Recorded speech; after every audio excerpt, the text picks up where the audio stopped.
fit it down in, fit the collar back. Just be patient, work it in slowly. Get it onto the fresh air pipe.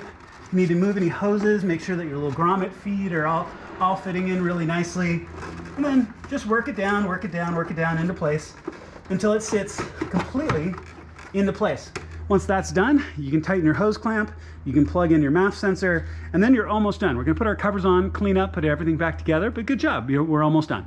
Okay, so as you can see, we are almost done. We're just putting the covers on. The covers really only go on one side. You line them up with the holes on each side. They actually overhang a little bit on both sides, but they'll fit in just like that. You're gonna use the rest of your supplied bolts to put those into place, and then you're all done. So make sure to double check all of your fitment. Like for example, in this case, I don't have the MAF sensor plugged back in, so I'm just gonna do that right now. And it also goes back in this clip right here too, which I'm gonna do in just a second.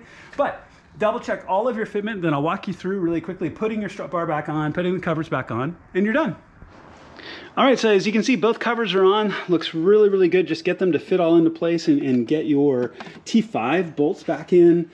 And we really are at reassembly here, but this is your point where you want to double check all of your fitment before you put the rest of everything back together. So walking kind of end to end, again, obviously we're back together here. We've got our T30 in here. The reservoir obviously is down on its post, or this wouldn't be in the right place. Our MAF is plugged in. Our vacuum line here is plugged in, and it makes that click sound.